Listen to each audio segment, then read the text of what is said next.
Bhogapuram international airport story కూడా చూస్తే అసలు క్రెడిట్ చోరీ అన్నది చేయడం కోసం ఎన్ని పడరాని పాటలు పడతా ఉన్నాడు చంద్రబాబు నాయుడు అన్నదానికి ఇది ఇంకొక ఎగ్జాంపుల్.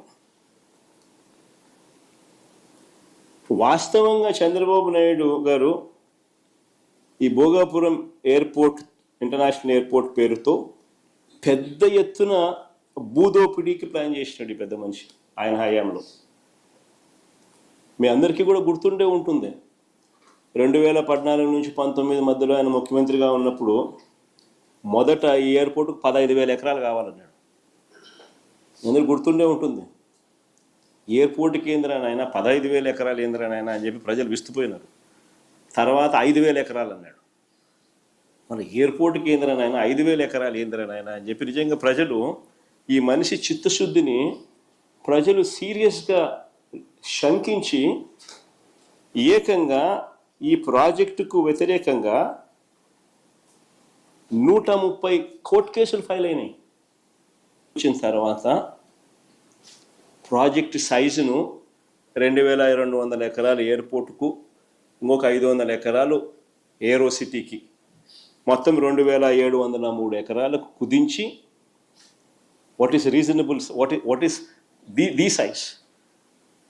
నెట్లోకి వెళ్ళి ఆల్ ది ఇంటర్నేషనల్ ఎయిర్పోర్ట్స్ ఏ సైజుల్లో ఉన్నాయని ఒకసారి బటన్ నొక్కినారనుకో 2,700 ఎకరాలు అనేది బ్రహ్మాండమైన సైజు కింద కనిపిస్తుంది, ఒక చంద్రబాబు నాయుడు స్కాములు చేసే కార్యక్రమం తప్ప. మేము ఏరో సిటీకి ఒక 500 ఎకరాలు, 2,200 ఎకరాలు ఎయిర్పోర్టుకు కుదించి అడుగులు వేగంగా ముందుకు వేయగలిగాం. ప్రతి రైతుకు కాన్ఫిడెన్స్ ఇవ్వగలిగినాం. మొత్తం 130 కేసులు కోర్టులో ఉన్నటి సాల్వ్ చేయగలిగినాం.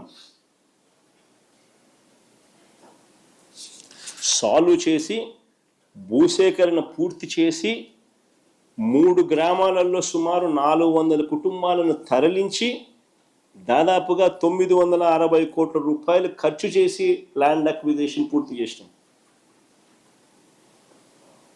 960 కోట్ల రూపాయలు ఖర్చు చేసినాం.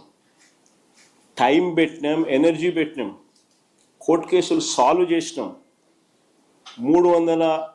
3 గ్రామాలలో 400 కుటుంబాలను తరలించి వాళ్ళకి కాలనీ కట్టినాం.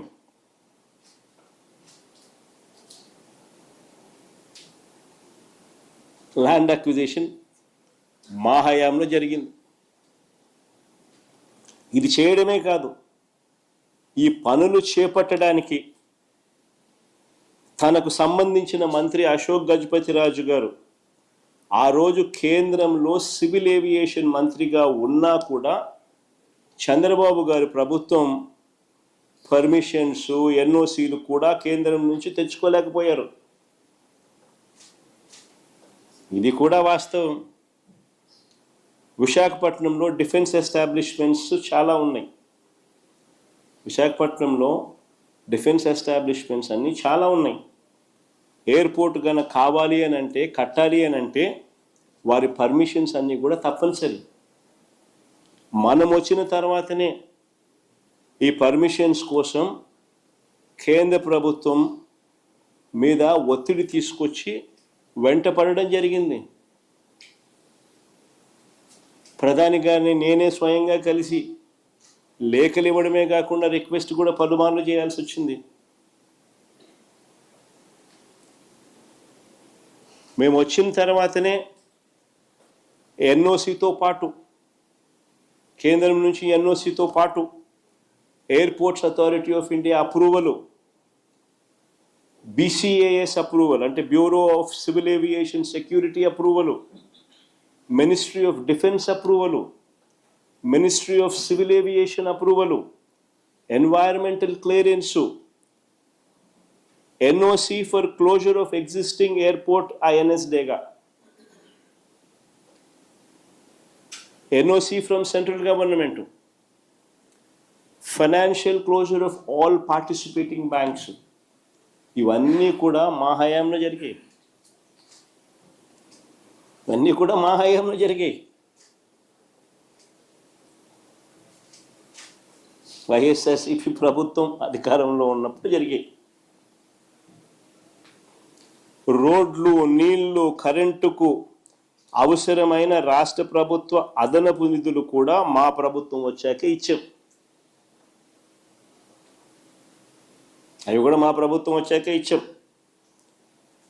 చివరికి కోవిడ్ లాంటి కష్టాలు ఎన్నున్నా కూడా అన్నీ దాటుకుని ఫోకస్ పెట్టాం కాబట్టి ఈ ప్రాజెక్టు 2023 మే 3వ తారీఖున ముఖ్యమంత్రి హోదాలో నేను శంకుస్థాపన చేశాను.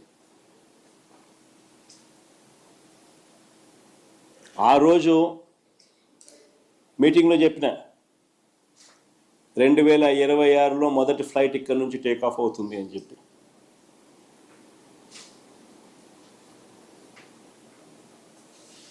అంతేకాదు, ఎయిర్పోర్ట్ ఒక వైపున కడతా ఉన్నప్పుడు ఎయిర్పోర్ట్ కనెక్టివిటీ రోడ్డు కూడా equally important.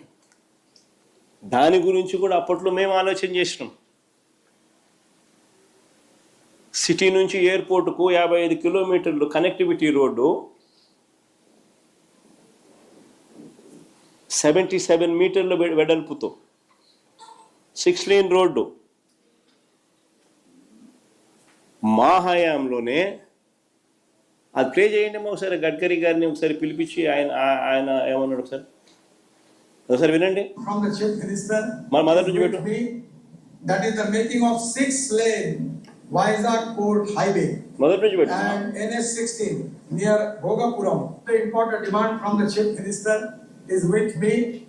That is the making of 6-lane Vizag Port Highway and NS16 near Bhogapuram. The length is 55 km. Cost is 6,300 crore. And state is going to contribute for land and giving me some concession. I already request the Chief Minister and the Chief Secretary. They have given me the letter and also 157 acre of land for multimodal logistic park they are giving. From my ministry, I am sanctioned this important project, which is very important for Andhra Pradesh and dream project of Honorable Chief Minister. Many times he requests me about this proposal. Today I am happy that we are sanctioning this project. Connectivity road కూడా కేంద్ర మంత్రి గారిని పిలిపించి ఆయనతో sanction చేయించి ఆ ప్రాజెక్టును కూడా ఆయనే ముఖ్యమంత్రి గారి డ్రీమ్ ప్రాజెక్ట్ అని చెబుతూ అనౌన్స్మెంట్ చేసిన దాఖలాలు. ఆశ్చర్యం ఏందనంటే, క్రెడిట్ తీసుకోవాలని ఇంత తాపత్రయపడతా ఉన్న వీళ్ళు అసలు ఆ ప్రాజెక్టులో ఆ రోడ్డు దాని తర్వాత అడుగులు ముందుకేలా మన ప్రభుత్వం పోయిన తర్వాత ఈ 2 ఏళ్లలో వీళ్ళు వచ్చిన తర్వాత